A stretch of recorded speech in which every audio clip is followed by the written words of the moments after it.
I want to send a special thank you to all my new subscribers. If you have not subscribed, make sure you do so and hit that bell so that way you receive notifications when I upload videos. As you all may have already heard, there's been another police-involved shooting. This time it occurred in Fort Worth, Texas. A 28-year-old black female named Atatiana Jefferson stayed up Friday night playing video games with her 8-year-old nephew all the way until about 2 a.m. Around that time, they heard noises coming from outside of the bedroom that she was in. When she got up to inspect where the noises were coming from, she looked through the window, and at that time, a white officer from the Fort Worth Police Department ends up shooting and killing her through the window. So Lee Merritt is now representing Atatiana's family. Lee Merritt also represented the families in the Botham Jean and Joshua Brown cases. So you guys may have already know or be familiar with who he is. Now, several community activists have spoken out about this current police-involved shooting. And so I want you guys to hear what they had to say. And then shortly after, I'm going to come back and I'm going to give you guys my commentary. So make sure you guys stick around.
Put your hands up, show me your hands.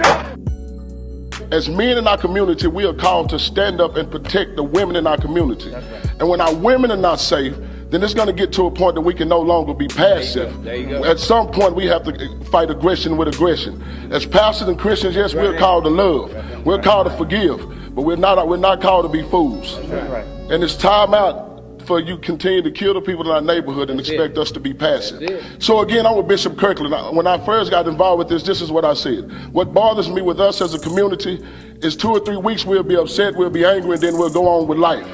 But what we're finding out, if we stop for 2 or 3 weeks, 2 or 3 weeks later, somebody else may be killed. So we got to stand up as a community and let them know that we're sick and tired of our young ladies being killed. We're sick and tired of our sons being killed. And the thing with this, you can't say she had a gun in her hand. It don't matter if she did, because in all actuality, if the castle doctrine could have stood in the Amagaga trial, then it could have stood in this one. She had the right to protect herself if she's in her own house. And if you're outside of my house, walking outside of my window, and there is a gun in my house, as a person that has property and is a rightful property owner, I have a right to protect myself. So I want to find out how you going to twist this one, how you going to turn this one to try and make it seem as though it's justified for you killing this lady in her house. And the next thing I would like to say, the Chief Krause, Mayor Betsy Price, and all the city officials, we're not asking for a suspension. And I'm saying as a community, we're not asking for a suspension. We're asking for termination. We're not going to allow you to tell us he got suspended for 30 days and we applaud you and say, job well done. This person, whoever it is, male or female, does not need to be on the streets. Because if that was me and I killed somebody that was in their own house, me knowing from dealing with the system, y'all gonna put me in prison and put me in there for a long time. So we cannot allow this woman to do this or this man to do this, keep their job, and then not label them as what they are, and that is a murderer. That's right. So again, we're calling on our communities to understand, and I'm with Bishop. No, we're not here to sell our people out. No, we gonna fight hand, feet, tooth and nail for our communities. Because in all actuality, I think this is what people miss. We just like y'all. That's it. I don't care how many tables we go sit at. If they catch me at the wrong time in the wrong place, it could be Pastor Rodney McIntosh that get killed, just like they done this woman. Now, at this point, I want to bring Kevin Reese into the conversation. He's been hearing from neighbors and also those faith leaders in the community we just heard from. Kevin, it seems that the anger has really just grown as we see the video and get more information about what happened here. And it continues to grow with the relative silence from the Fort Worth Police Department. That's what's bothering folks the most right now. I want to give you a vantage point where we are right at this moment. We are at the side of the house. This is where the officers approached, walked along the side of this, which is actually one of the nicer houses in this neighborhood, walked through that fence into the backyard, and that's where that single shot was fired. What bothers the neighbors right now, and you're going to hear from more of them in a moment, is there are no police here right now. They have released a portion of that body cam video. They've released one photo of a gun inside that house after the fact. They've had a written press release, but that is it at this point. No news conference has been called. Fort Worth Police say they will not be talking anytime soon. So community leaders, for a number of reasons, including those, are incensed, and of course, they are making obvious comparisons to the death of Botham Jean in Dallas. This is part of what those community leaders had to say earlier today. If the officer is at fault, then the officer must suffer the consequences, because you cannot continue to kill people and justify it because they're law enforcement. So our concern is this. Number one is that as in Dallas in Botham Jean's case, police entering the house. This time, the police took it a step further, and she was in her own place and shot and killed her. That is not only unacceptable, that's murder. The Fort Worth police murdered this woman. Don't paint this sister as no villain. That's right. If you do that, if you paint this sister as a villain, this city gonna have hell to pay. Don't paint this sister as no villain. They're the ones who murdered. They murdered her, and there's no excuse for it. None. That's it. I call on the police department to be totally transparent, starting immediately, to not hide anything, to not withhold anything from the community of Fort Worth. We're tired of this, and it's going to stop. So you guys had a chance to hear what some of the local activists had to say. Now, this whole situation looks very, very bad because we are just now coming through the whole Botham Jean case. And then on the heels of that, we had Joshua Brown being murdered. Now, I don't even know if it's been a complete week yet, and we have another police-involved shooting between a white officer and a black individual. Now, like I said, Atatiana was up Friday night and she was playing video games with her 8-year-old nephew, and they were playing games all the way until 2 a.m. Now, from what the nephew was saying is that they left the door open to allow air to circulate through the house. And y'all have done that before. I've done that before. If it's a little warm in the house, you leave the door open so that way some air can come through. And it's fairly nice outside. It's, we're going into the winter season, the fall and winter seasons. So, they left the door open. And they completely lost track of time because they were caught up in the game.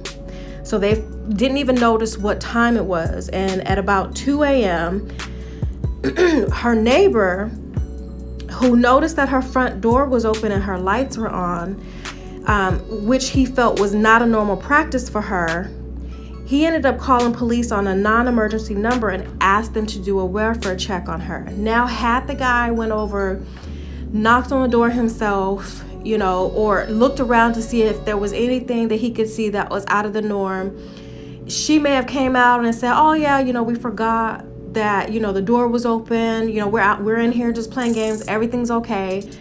Everything, probably wouldn't have escalated to the way it did, but I'm not blaming this guy because he was really trying to look out for her.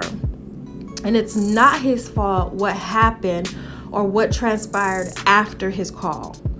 So once the police arrived, instead of them knocking on the door and seeing if she would come to the door and respond, which she could have and which would have alleviated the issue, they respond to the call as if there was a robbery in progress. So they're searching her property in the event as if they're going to find a robber or somebody who's committing a crime. and they're looking through the front door, looking through the windows. I mean, come on now. You arrived with the wrong thought process already. He asked for a welfare check on that call. You could have went right up to the front door, knocked on the front door, rung the doorbell, see if somebody would have came out. And like I said before, she probably would have came out and said, oh yeah, everything's okay. We're just in here playing games. And it would have been fine. This woman would have still been alive today.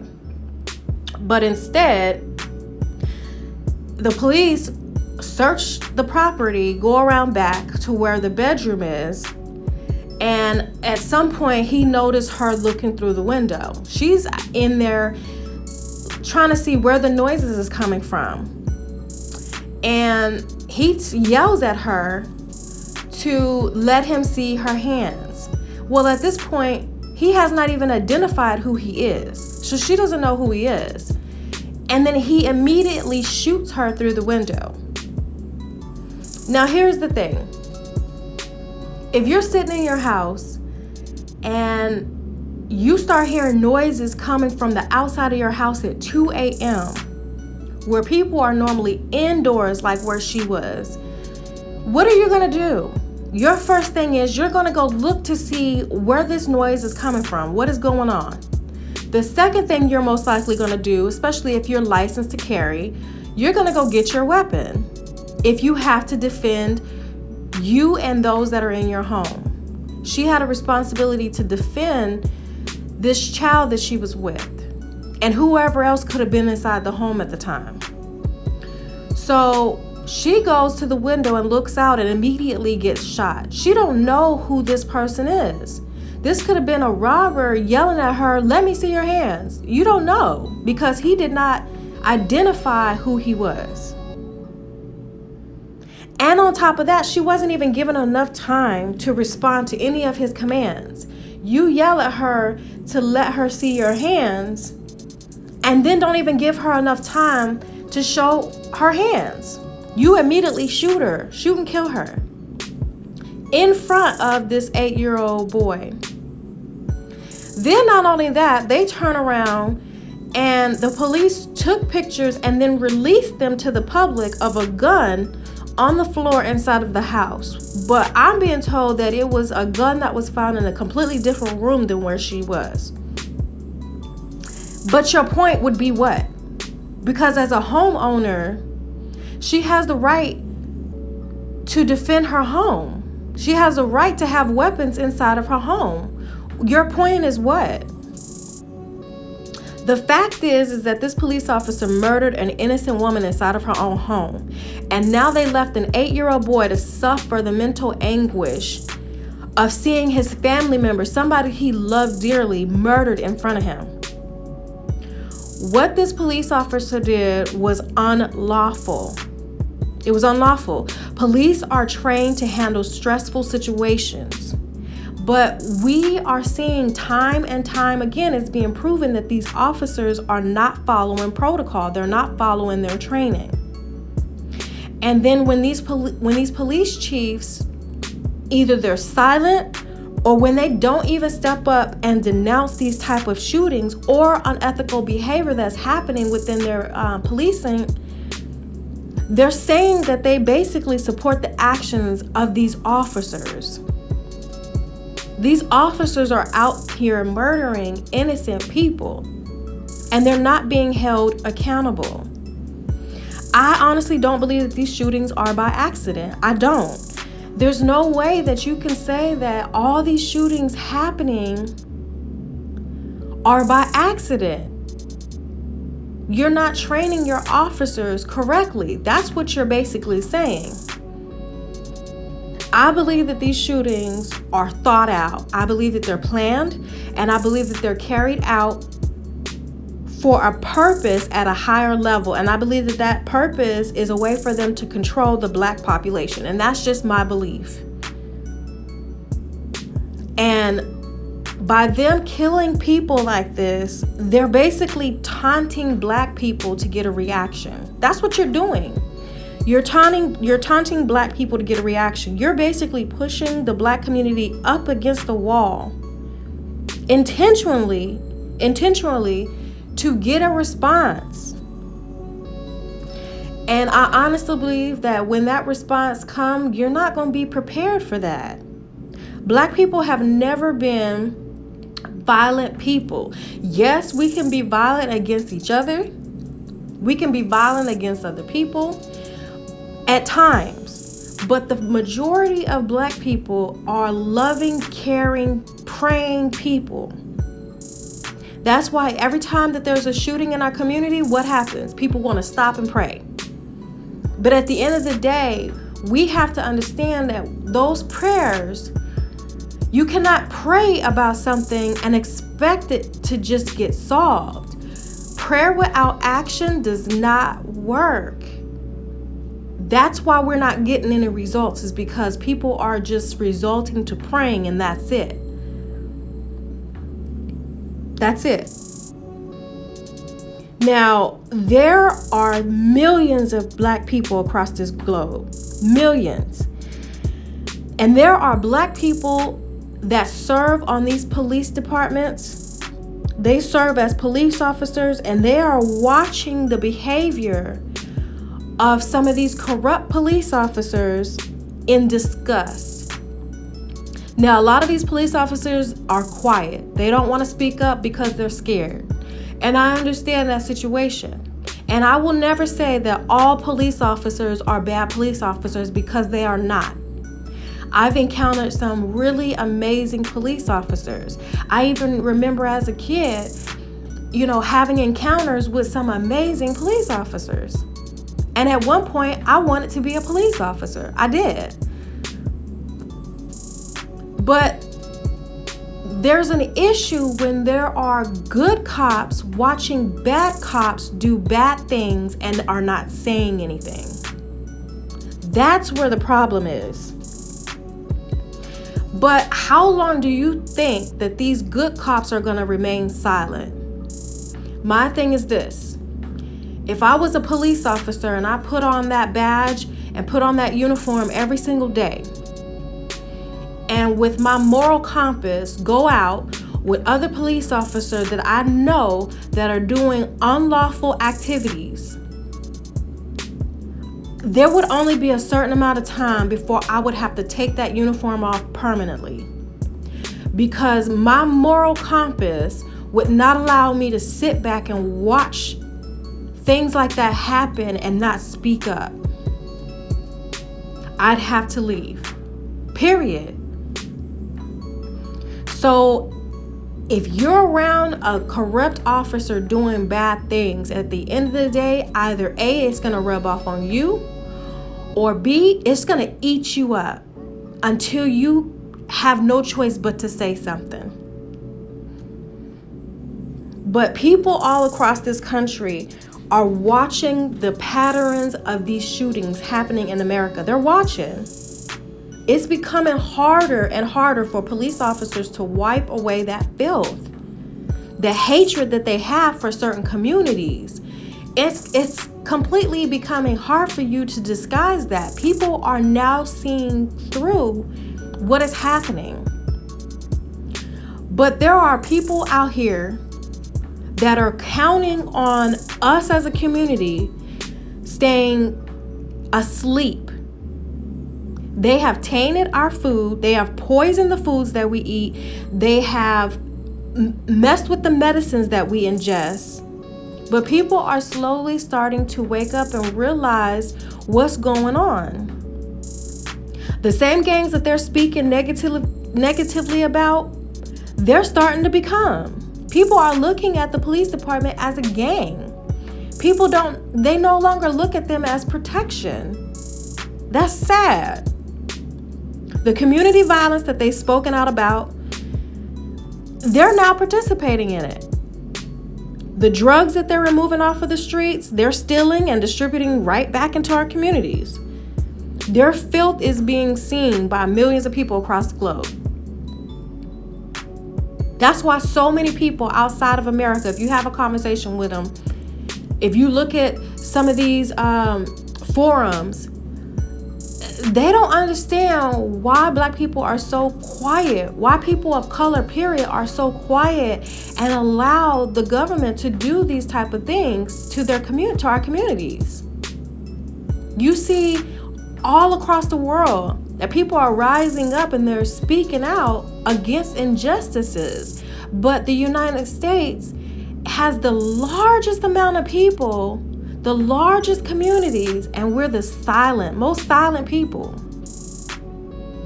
We allow people to disrespect us, to run over us, to abuse us, and we don't say anything. The day that Black people or people of color, period, come together, when gangs unite, that's going to become their realest nightmare. But they're banking on us staying silent, staying passive, staying blind. But one thing is true, God always has the last say. And his wrath is fierce, mighty fierce. I would never want to go up against God's wrath. Ever. We need to stop calling the police, because we're seeing time and time again that they are not there to protect people in our community. We need to have our own night watch groups like they used to for people of color. We need to have, town hall meetings where everybody in that community has to come out and discuss issues that are going on in our communities. Police officers are not held to the same standard as other people within our community. And it's clear. We need to take responsibility in protecting our own communities. These police officers should not be allowed to come into another community that they do not live in, police that community and kill people, and go home and sleep well. That should never be allowed to happen, but we are allowing it to happen. We need to start policing our own community. If we start doing town hall meetings or some type of meeting within our own communities and address community violence or address reasons why people are calling or feeling the need to call the police, as far as like robbery, break-ins, if we address those things within our own community, that'll cut down on reasons why people feel the need to call the police. This is why if we do our own night watch groups, we will have more of a way to protect our own community. And I'm not saying I have the answers, I don't. But I don't see anybody else really offering up suggestions either. And we have to start somewhere. But these police officers come out, they shoot these people, kill innocent victims, and what do? They turn around and try to criminalize these people that they've murdered, innocent people that they've murdered. So that way it paints them a certain way to white America. It's wrong. And yes, I know that it's hard for some Black people to really get along. Our community is really divided. I know that. I know that it's hard for our people to really be supportive, to love each other, and it's only because we've been brainwashed and conditioned to fight each other. We have some rotten apples amongst us causing divisions. You guys know that. Look at some of these negative comments and the thumbs down or bad ratings on these videos where we're discussing real topics. Look at that. Look at those comments. Look at people who are putting those comments out there. The majority of them are Black people. Your message is very clear. We know that you aren't and will never be a team player. Your sole purpose in life is to cause division. But we as people need to step up and say, listen, your negativity ain't wanted here. But we don't do that because we continue to be passive and silent. You watch people leave these comments and you don't say anything about it. Now listen, I don't want to start off on a rant. So I'm going to go back to Atatiana's situation. It's sad that this woman's family has to pick up the pieces to what happened. There was a GoFundMe page that was set up for the family because not only do they have to pay for the funeral expenses, but they have to clean the room that she was murdered in. They have to replace the window that the police officers shot through and broke the window. And now they want to pay for counseling for the family. So, you know, any little bit will help. Atatiana was the primary provider for her entire family. She was their caregiver.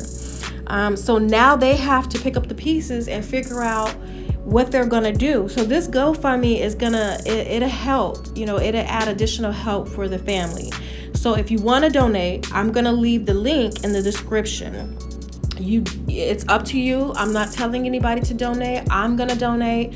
I just feel like I've always been the type of person to support other people, and I feel like these shootings and killings and murders that are happening against our people is wrong. And a lot of people within the community are struggling already because they're outsourcing jobs from our communities. And I've seen many homes where there's one person that's the caregiver or the provider for the household, and now you've taken that person away and their family have to figure out what they're going to do next. So I'm definitely going to support the family. I hope that you guys will too, but you know, it's completely up to you whether or not you want to. I'm definitely going to be praying for this family. I'm praying for all families that have been affected at the hands of the police department or police violence, period. You know, I'm praying for our entire family because honestly, nobody knows who's next. Just like they said in the video, somebody will get murdered, the community will be in an uproar for about a week or two, and then everything will go back to normal, and then somebody else is shot and killed. This is becoming a frequent cycle.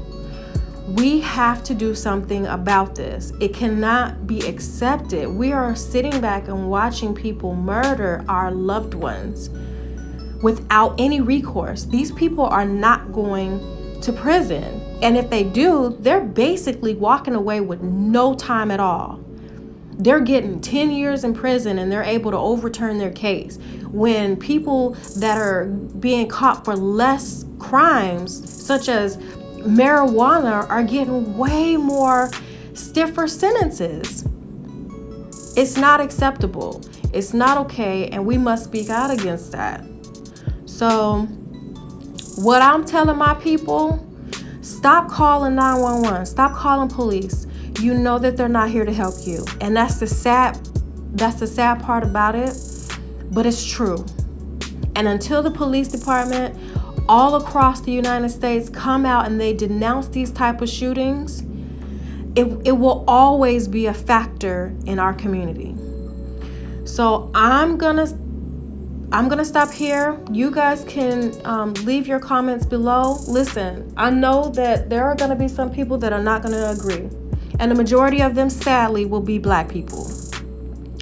I'm gonna leave the comments up as long as they're respectful, but if it starts to get to a point where people are leaving disrespectful comments, calling people out of their names, disrespecting me, I'm turning the comments off. I'm not here to babysit grown people who can see the same black and white picture that I see. So you guys can leave your comments below, have a healthy discussion about it, and I will see you guys in the next video.